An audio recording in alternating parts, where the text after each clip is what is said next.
It seems like attracting men is so much work. There are all of these things you have to do, like you have to wear makeup and you have to do your hair and you've got to work out. You've got to put on sexy clothes and know what to say and not be too available. And seriously, is any guy worth all that? Especially when you can attract men just by being you, that wonderful, warm, happy woman that your friends already know and love. Just by being a woman, you already have all of the skills you need to attract great guys. No hustle required. Hi, I'm Amy Waterman. I am a love expert here at yourbrilliance.com. And if you are new to my channel, make sure to click that subscribe button and stay tuned to discover the 4 feminine signals that men can't help but respond to.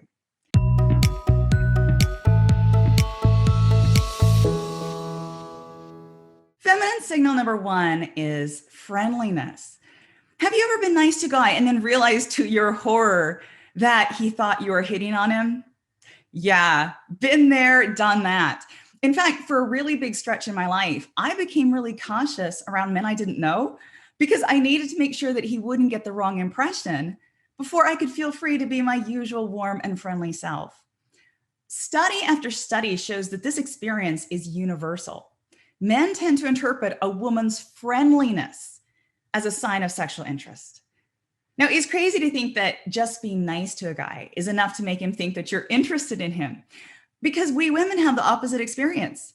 Women tend to interpret a man's sign of sexual interest as friendliness, and men tend to think that they're surrounded by all of these flirtatious women who pretend that they don't even know they're flirting. Talk about miscommunication. Feminine signal number 2 is the gaze, hide, glance technique.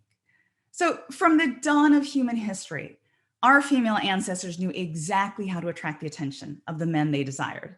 They used this gaze, hide, glance technique. Now, this technique only became public knowledge in the 1980s after 2 researchers, Timothy Perper and David Givens, spent hundreds of hours in singles bars, documenting exactly what happens when a man and a woman flirt and fall for each other. And what they found was that women made the first move 2/3 of the time. Yeah, it was the women. And here's how these women did it.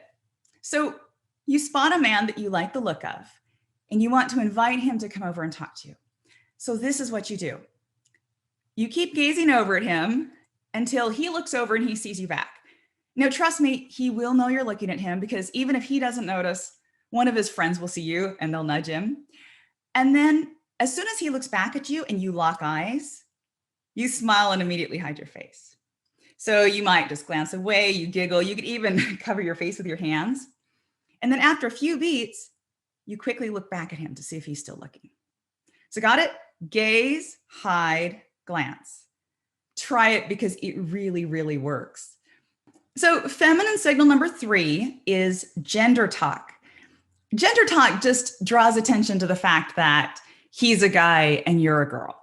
So you might say, you're the man, you need to do this thing.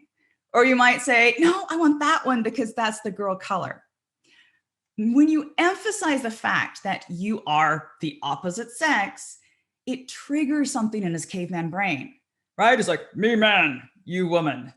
And even though you're not saying anything sexual at all, it makes him think about you differently. Feminine signal number 4 is pleasure. Now, there is a reason I wrote a whole book on pleasure. It is the greatest aphrodisiac known to humankind. A woman's pleasure, even if it's just the pleasure that she takes in great food, or a beautiful view, or excellent company, is a huge turn on for men. And even if a man has nothing to do with the pleasure you're experiencing, seeing your pleasure will put a smile on his face and thoughts in his mind that were not there before. So enjoy yourself, slow down, savor the moment, breathe everything in. Now, you're doing it for you. You're not actually doing it for him, but turning him on is a really nice side effect. Do you want to learn more about the revolutionary power of pleasure? Then make sure to check out my book, The Pleasure Principle. I'm going to put up a link. Take good care of yourself, and I will see you next time.